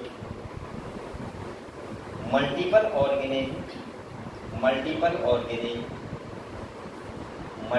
organism for the benefit of human only, इसका मतलब समझे आपको, बेनिफिट ऑफ ह्यूमन ओनली। बेटा एक बात बताओ, हम लोग बायोटेक्नोलॉजी में डेफिनेशन नहीं लिख पाई थी कि हम किसी सेल का, किसी एनिमल का, किसी माइक्रोब का यूज करके अपने लिए वो फायदा बनाए। तो इसका मतलब ये भी गलत बात है ना कि हम अपने फायदे के लिए किसी का यूज कर रहे हैं, खाली किसी दूसरे के फायदे के लिए अपना यूज कर सकते हो क्या, बताओ। तो इसका मतलब क्या हुआ कि आप लोग अपने फायदे के लिए हम लोग किसी दूसरे एनिमल का यूज कर रहे हैं, तो ये भी क्या है, गलत बात है। Next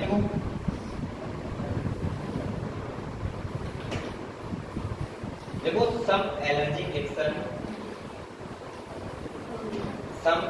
reaction that happened at early stage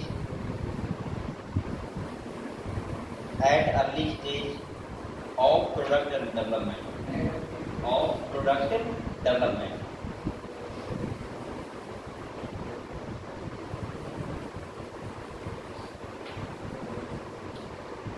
stage of product development, ठीक है। इसका मतलब ये हुआ कि अगर जल्दी स्टेज में, तब जल्दी स्टेज में अगर किसी ऑर्गेनिज्म को प्रोडक्ट निकाले तो उसको क्या हो सकती है, बहुत सारी एलर्जिक रिएक्शन हो सकती है, तो उससे बचाना चाहिए, हमें ऐसा नहीं करना चाहिए। तो ये कुछ इतने का रिसोर्स है जो मैंने थोड़े लिखवा दिया आपको, और भी होते हैं मतलब ठीक है बात यहाँ पे क्वेश्चन नहीं आएगा। नेक्स्ट आपको हेड डालो बायो कंटेंट, क्या डालो बायो कंटेंट डालोगे बायो कंटेंट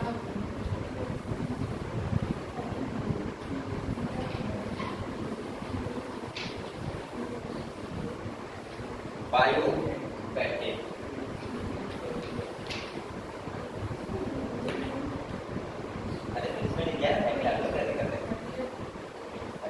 ये लिखा नहीं है बच्चे करते करते हटिए। हम थोड़े तो पहले क्या कहते थे एक सेंटेंस ऐसा किया सर प्लीज साइड में, मतलब ये पता नहीं था इसका मतलब बहुत ज्यादा ये डटा हुआ था सर प्लीज साइड में, ये सर मैं घूम रहा है ये डटा हुआ होता है ना, पता नहीं सर सर मैं घूम रहा है मतलब ये पता नहीं क्या कर रही गाना ऐसा बन जाता है सर मैं घूम रहा है ऐसा ना मतलब सर में आई गो टू गाड़ी। चलो ठीक है बात नहीं। आपके स्कूल में कभी होता है हुआ है कि नहाना चेक हुआ होगा, कभी नहाना चेक हुआ कि नहा कौन आया कौन नहीं आया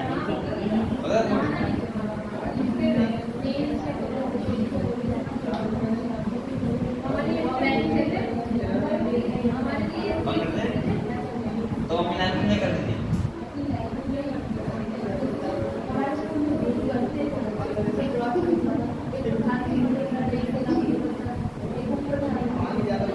तो तुम कौन सी प्रदान करते सही है। तो आपने देखा होगा पहले चेकिंग होती थी ना कि नाखून किसके कटे हुए नहीं है किसके नहीं है, नहाए कौन आया नहीं आया, तो कोई ऐसा बच्चा है नहा के नहीं गया था वो नहाया था स्कूल में जाके हमारे स्कूल में होता था। हमारे स्कूल में तो कहते हैं कपड़े निकालो सेकंड में जाओ तुरंत मिलते तुरंत दे, और वहां पे जाके बच्चे कपड़े निकाल के मतलब साबुन में रखते थे। अरे वास्तव में होता था। और सरकारी स्कूल नल पे नहाने के बाद और सरकारी ने पता होता कहते मेन ग्राउंड में था और सब बच्चे पीछे देख रहे हैं मुझे तो नहा रहा है। हाँ ये होता था वास्तव में। जैसे उससे देखा एक बार वहाँ क्या है तो वगैरह हाँ सर यहाँ देख बताओ हाँ क्या है नहीं आओ क्यों रोने लगा कि सब जल्दी आ गए लेट हो गए थे कहीं निकल वो जाओ ना गया।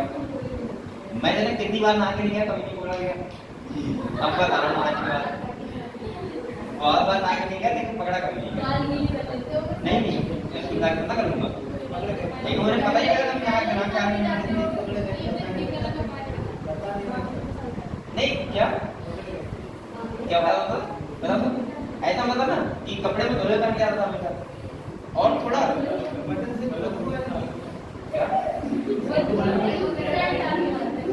नहीं और कुछ बच्चे ऐसे होते हैं ना छोटे भी क्या होते हैं जिसमें कपड़े पहने खेल के आए कल खेल के आए तो जो कपड़े पहन के सो गया वैसे ही सुनो नहीं वैसे ही मतलब घर वाले होते हैं पहन के सो गए ठंड बहुत है अब क्या हुआ उन्होंने उन्हीं कपड़ों को पहन लिए शर्ट पहनी उसी को पैंट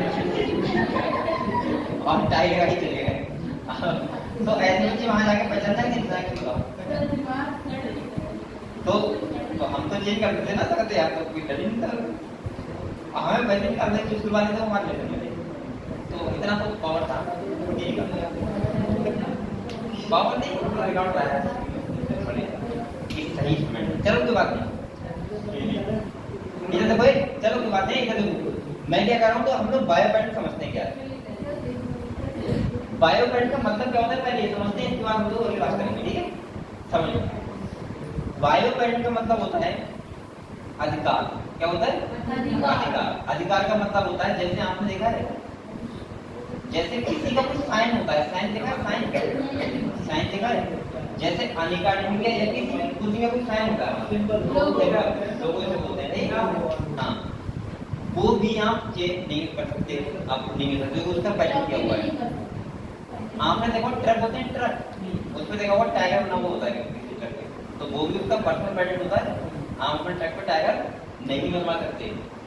अब मान लीजिए जैसे मैंने बहुत ही आपको बताया आपको जैसे बाइक है हीरो बाइक है तो हीरो बाइक की एजेंसी को दूसरा नहीं हो सकता पूरी दुनिया में अगर उसका पेटेंट किया हुआ है तो। जैसे सपोज मानो एलन गोजी में, तो अब एलन नाम से गोजी अपनी नहीं खोल सकता। तो इसका मतलब यह है कि हर चीज का होती है पेटेंट होता है। अगर उस चीज का पेटेंट हो गया है तो अगर दूसरा कोई खोल रहा है तो आप उस पर कॉपीराइट कर सकते हो, यानी कि आप लोग उस पर रिपोर्ट लिखा सकते हो और उसकी चीज को बंद करा सकते हो। समझ गए? तो इसको बोलते हैं बायो पेटेंट। ये कब लागू हुआ, क्यों हुआ, समझो। यहाँ पे ऐसा बासमती राइस का एक खेल है। यहाँ पे किसका खेल है? बासमती राइस का। इंडिया का पहले से हिस्ट्री रही है कि इंडिया सबसे आगे किसमें रहा है? कृषि प्रधान देश है। हम लोग बोलते नहीं बोलते, हमारा देश कैसा है? कृषि प्रधान देश रहा है। और यहाँ पे चावल की 2000 से का वैरायटी रही है। तो ऐसा बोलते हैं कि बासमती जो चावल था वो इंडिया की वैरायटी है, लेकिन इंडिया ने पेटेंट नहीं करवा पाया। और ये इसे किसने करवा लिया? अमेरिका ने। और अमेरिका कंपनी ने इंडिया से पहले क्या करवा लिया? पेटेंट करवा लिया। अब अगर हम बासमती चावल लिख के लाओ कभी भी, तो हमेशा ध्यान रखना वहाँ पे अमेरिका लिखा होगा, इंडिया ने लिखा होगा। कभी देखना पहले उस पर, क्योंकि वो पेटेंट किसके क्या हुआ है? अमेरिका का। अब वो जो जो जो जाती है बासमती राइस की, वो किसकी हो गई? अमेरिका की। क्योंकि उसने क्या करवा लिया? पेटेंट। समझ गया पेटेंट क्या होता है? चोरी कर लिया। हाँ, अगर सोचो, आप लोग तो सोचे, अगर पेटेंट नाम की कोई चीज नहीं होती तो मुझे लग रहा है कोई कुछ खोल ही नहीं पाता। तो सोचो भाई, कॉपी नहीं मिल जाती। वो बेचारा जिसने मेन खोला है वो तो रहता ही नहीं। हाँ, ये तो है। अब जैसे कोई ब्रांड है, ब्रांड फेमस हो गया तो उसके जगह कितने ब्रांड मिल जाते? तो ऐसा कुछ नहीं सकता। ठीक है, जिसने एक बार बोल लिया तो वो उसका हो गया। ठीक है, चलो बायो पेटेंट डालिए। तो इसमें लिखो आप पेटेंट एज कॉपीराइट, आप पेटेंट एज कॉपीराइट। यहाँ तक कि YouTube पे भी आपकी वीडियो को नहीं डाल सकता है। आप जैसे जैसे मैं पढ़ा रहा हूँ यहाँ पे, ठीक है, जो भी पढ़ा रहा हूँ वैसा ही पढ़ा रहा हूँ। अगर ऐसे ही नोट कोई दूसरा बना के वीडियो डालने लगा तो कॉपीराइट मार सकता हूँ उस पर। तो ये होता है कॉपीराइट। देखो, copyright is guaranteed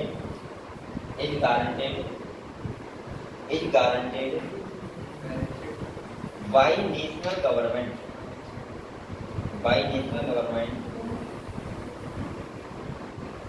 in the name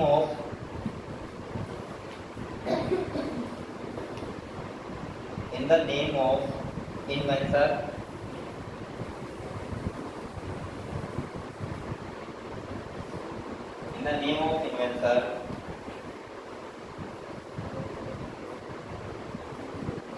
that prevent। लेकिन बेटा उसकी परमिशन से आप तो कर सकते हो। जैसे कोई अगर है वो परमिशन दे रहा है आपको कैसा आप करो तो आप कर सकते हो। ठीक, तो लिखो that preventing its further commercial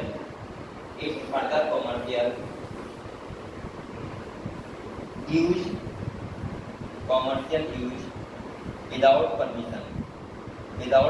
तभी तो आपने देखा होगा बिस्लरी 5 बोतल आती है, उसके 10 नाम आते हैं।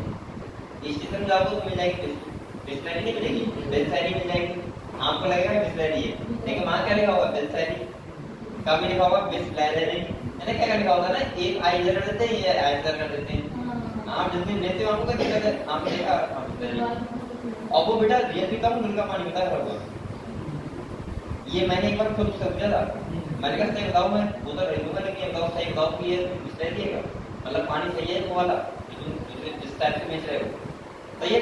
ये बोला ये कुछ नहीं है, हम लोग रात में मुझसे भरकर हमने बर्फ लगा देते हैं आपको। तो ठीक है, आप देखो क्या अरे वो सी लगाने का कौन सा तरीका होता है? उनके पास सब मशीनें होती है सी लगाने की। आपको लगेगा बिल्कुल नहीं होता तभी। और आप लोग क्या करते हो? आप लोग पानी पिया और ढक्कन कर ठीक किया, वो आराम से कुछ सही कर लेते हैं।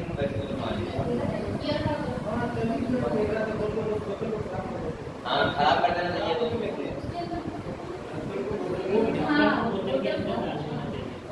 अब तो इतना जबरदस्त कर दोगे, पानी पिया एक बार ढक्कन को, अब ढक्कन पिचकाओगे पिचक जाता है। पहले मुंह से पिचकाओ, उसके बाद इसमें डालो, फिर डालो। अरे इतना कर सकते हो, लेकिन तुम्हारे लिए मुंह से क्या हो जाएगा? यही तो सोच बेकार आदमी सोच रहा है। अब तुम किसी को कहोगे मैं नहीं करूंगा। तो बेटा ऐसा हो जाता है आराम से। और ऐसा बहुत लोग रिश्तेदार हम लोग पीते हैं दूध का बनाने क्या पानी होता है सब ऐसे होता है, ठीक है ना, लकड़ी पानी। तो कौन देख रहा है इतना एक्सपायरी? आप पानी के खरीदार आज तक देखी कभी एक्सपायरी पानी की देखी? पानी की एक्सपायरी नहीं होती है, बॉटल की एक्सपायरी डेट। बोतल की देखी कभी? नहीं देखी होगी, मैंने आज तक नहीं देखी ना, किसी ने देखी होगी? दवाई वाई खरीदते तो हाँ देखा है, दवाई वाई प्रोडक्ट खरीदते तो देखते हैं कि एक्सपायरी। पानी कौन देगा तुरंत उठी के कहते थे बोतल की भी कौन देखेगा? नहीं देखता। 20 रुपए बोतल खरीदता ले सकता है, 20 रुपए निकाल कर है ना। तो ये है, तो पानी पीने में पानी का नाम हरा भरा है। तो इसका मतलब ये है कि ये सब चलता रहता है, ठीक है। और आप लोग पूछोगे अगर हम सही से तो बता देंगे कि हाँ भैया कोई बात नहीं है पानी है। जब का पानी बड़ा पार होता है तो आप लोग गलत गलत होता है पानी पी रहा था, आप पीना भी गलत गलत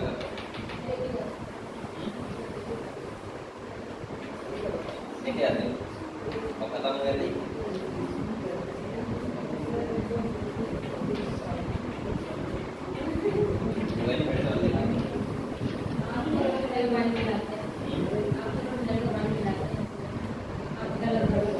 मुझे ये लगा नहीं बात वो कोई दिक्कत नहीं वो।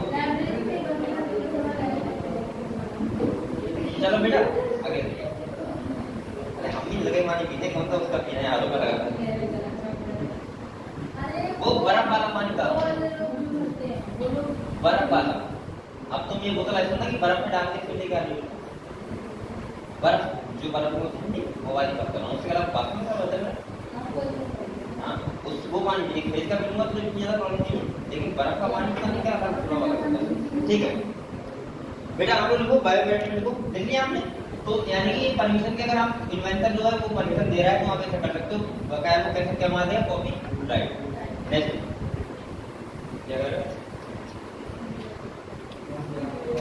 देखो when these patent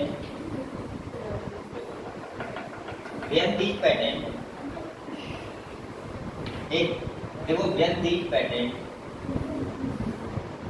are guaranteed for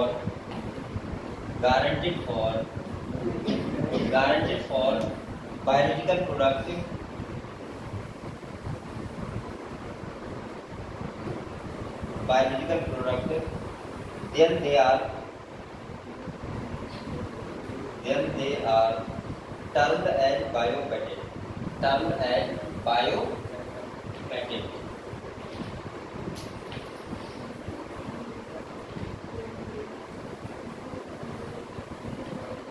लिख लिया बेटा? लिख लिया सही।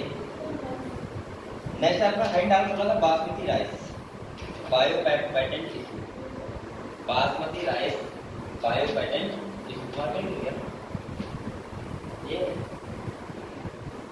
बायोपेटेंट issue, basmati rice biopatent issue. ये क्या था बेटा? बासमती राइस इंडिया की थी लेकिन अमेरिका कंपनी ने करवा लिया, उसका पेटेंट करवा लिया। तो लिखो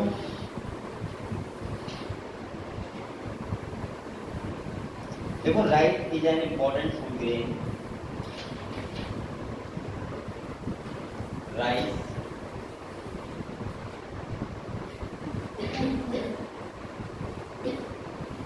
चैप्टर हो जाएगा लेकिन कभी 5 मिनट में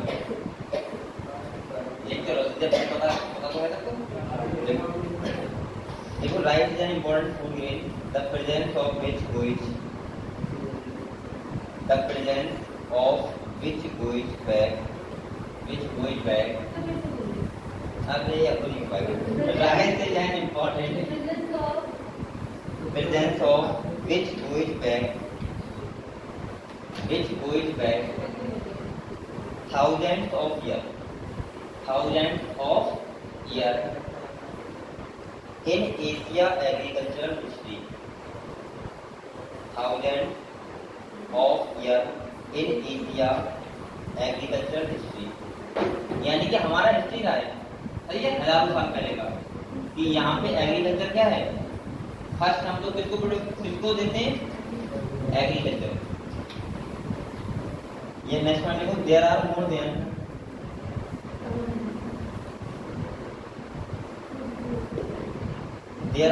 then 2 lakh variety, 2 lakh variety, ये 2 लाख लिखा हुआ है, 2 lakh variety, 2 lakh variety of rice in India alone, in India alone, alone यानी कि अकेले इंडिया में कितनी लाख वैरायटी है? 2 लाख वैरायटी। इसका मतलब हम ऐसे नहीं कर सकते इंडिया डायवर्सिटी में, चावल की डायवर्सिटी में सबसे 1 पे है, हो सकता हूँ ना पूरे वर्ल्ड में इंडिया किस पे नंबर 1 पे, किसमें? चावल की वैरायटी में लिखना, ये भी लिखो गया। देखो diversity of rice in India, next one को ऐसे लिखो, diversity of rice in India is one of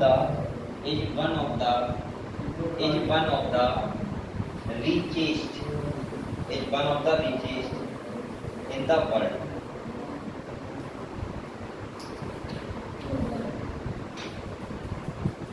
देख लिया? नेक्स्ट देखो बेटा, देखो basmati rice, basmati rice is distinct for its unique flavor। Basmati rice आप खाएं, फ्लेवर अलग होता है। अच्छा मुझे कुछ चावलों में तो थोड़ा सही लगता है कि चावल अच्छे हैं बेकार, लेकिन मुझे ज्यादा पता नहीं कि चावल कौन से क्या कैसा क्या है, बस आराम से खा लो फिर जाना। हाँ कुछ भी डिफरेंस लगता है, जैसे सरबती क्या मुझे अच्छे लगते हैं मुझे, हाँ सही लगते हैं, हाँ वो सही लगते हैं। अब तो मैं बोलता है ना सरबती और डिफरेंस मैं क्रिएट करूँगा, वो नहीं करूँगा, वो सही लगते हैं, मतलब सही वाली कैटेगरी, ये मुझे बेकार वाली कैटेगरी, दोनों कैटेगरी में। अब सही वाली में कितने टाइप में मतलब नहीं है, गंजी का नाम तो और खाया होगा तो पता भी नहीं। अब मुझे ऐसा नहीं पता कि प्यार क्या होता है, प्यार तेरा कौन सा नाम है मुझे नहीं पता है। एक मेरी माइंड में एक अच्छी कैटेगरी, एक बेकार कैटेगरी, वो कोई सा अब बेकार कैटेगरी तो सुनो नहीं हमें क्या लिखा आपने, unique flavour and 27 documented variety of basmati, 27 documented variety of basmati are grown in India, 27 documented variety of basmati are grown in India। देखिए बेटा, यानी कि ये कह रहा है कि 27 डॉक्यूमेंट वैरायटी है, तो बासमती की जो ग्रुप किसमें होती है, इंडिया में होती है। नेक्स्ट जो इन 1997 1997 का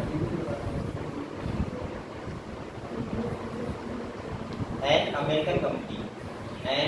अमेरिकन कंपनी और उसका नाम है राइस टैग। क्या है राइस टैग, राइस टैग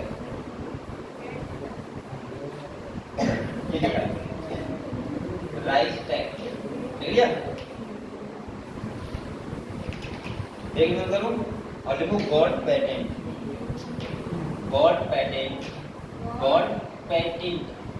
लिख पा रहा था, God patent on basmati rice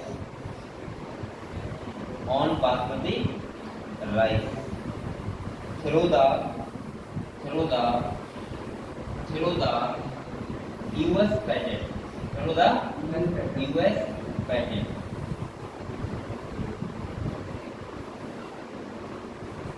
and trademark office,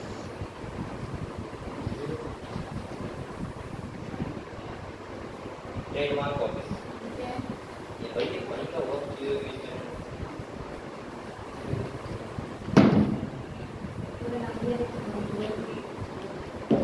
अब बेटा एक बताओ, अब हम लोग जो है वो बासमती राइस वाले उगा सकते हैं, लेकिन उसका पैटर्न कभी नहीं कर सकते, आपको कहना यही पड़ेगा कि ये किसी कंपनी है अमेरिका की। और अगर आप बासमती राइस को उगा के बेचोगे भी तो सरकार का जो टैग होगा वो किसका क्या होगा, अमेरिका। और आप लोग ये बात देख सकते हो, जब भी कोई थैला या कट्टा लेके आओ बासमती राइस का तो उस पर लिखा होगा अमेरिका, ठीक है। ये बात आपको पता होनी चाहिए। नेक्स्ट तो ये समझ गए, ये थोड़ा सा एक मसला था। एक है टर्मेरिक एंड नीम पैटर्न का, उसका भी थोड़ा बता। तो आपको नेक्स्ट टाइम क्या बायो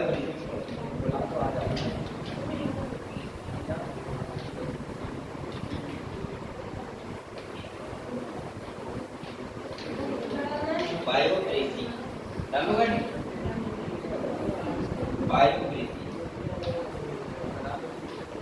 बायोप्रेसी का मतलब क्या होता है बेटा? बायोप्रेसी का मतलब होता है भाई कि तुम्हारी जो कंपनी है उससे दूसरे का अधिकार होता है, तो उसको बोलते हैं बायोप्रेसी, सही है। और बायोप्रेसी के चक्कर से ही ये बायो पेटेंट यूज हुआ है, ठीक है। ये स्टार्ट हुआ है, तो लिखो बायोप्रेसी क्या है। देखो biopiracy is the term, biopiracy is the term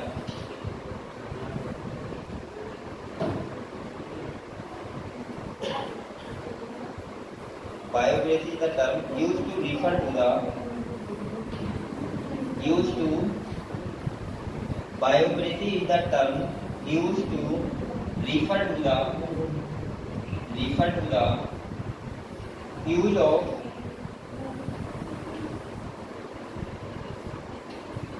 क्या लिखा हमने, refer to the use of bioresources by multinational company, bioresources by multinational company and other organization। बेटा ये जो पहले समझ लो, ये कहना चाह रहा है कि अगर कोई जो हमारे विदेश है फॉरेन, वहां पे वो बायोडाइवर्सिटी फाइनेंशियली तो बहुत स्ट्रॉन्ग है, यानी पैसा उनके पास बहुत है, लेकिन वो बायोडाइवर्सिटी को लेके बहुत गरीब है, मतलब वहां पे ऐसी चीजें नहीं है। तो वो गरीब करते क्या है, मतलब यहाँ से बिना परमिशन के इंडिया में, तो इंडिया में बहुत ज्यादा बायोडाइवर्सिटी है, यहाँ के बिना परमिशन के वो वहां पे अपनी दुकान खोल लेते हैं। अब उन्होंने दुकान खोल लिया, चला रहे हैं आराम से। अब यहाँ के भी लोगों को पता लगेगा तो उसका बड़े बड़े तो बन जाते हैं, जो बड़े बड़े होते हैं वो तो ठोक देते हैं, लेकिन छोटे छोटे जो होते हैं उनमें करता रहता है काम। यहाँ भी यहाँ का व्यापार वहाँ चलता रहता है, ठीक है। तो यही होती है क्या, बायोप्रेसी। तो देखो बेटा आप एक बार बताओ, जिसकी कंपनी इंडिया में ही है तो वो क्या करेगा, ये सब वो करके केस करके, क्योंकि इंडिया से बाहर जाना नहीं चाह रहा है।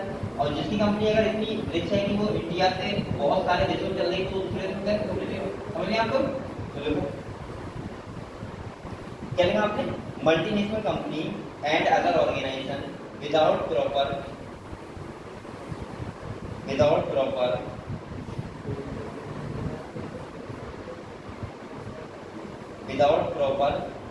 authorization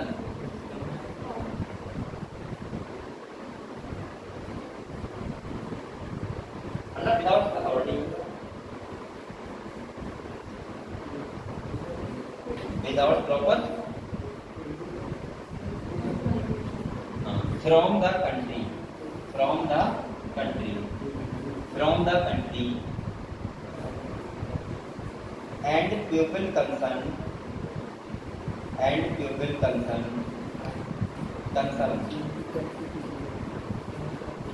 without payment।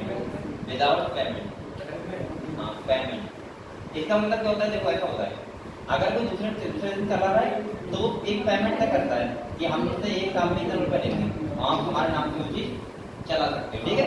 तो वो क्या करते हैं, विदाउट पेमेंट के, विदाउट कुछ के ये सब काम स्टार्ट कर देते हैं। बेटा इसके कुछ पॉइंट लिखे आप लोग अपने पढ़ लो, बताओ दूसरे पॉइंट लिखिए। ये लास्ट टॉपिक था, खत्म हो गया, ये पढ़ा होगा टाइम लगाएगा, ठीक है। तो 2-3 पॉइंट है और ये टॉपिक हो गया चैप्टर हो गया। आप पहले बात सुनिए, आप लोग ये बताओ कल से कौन सा टॉपिक स्टार्ट करूं, चैप्टर स्टार्टिंग से स्टार्ट करूं,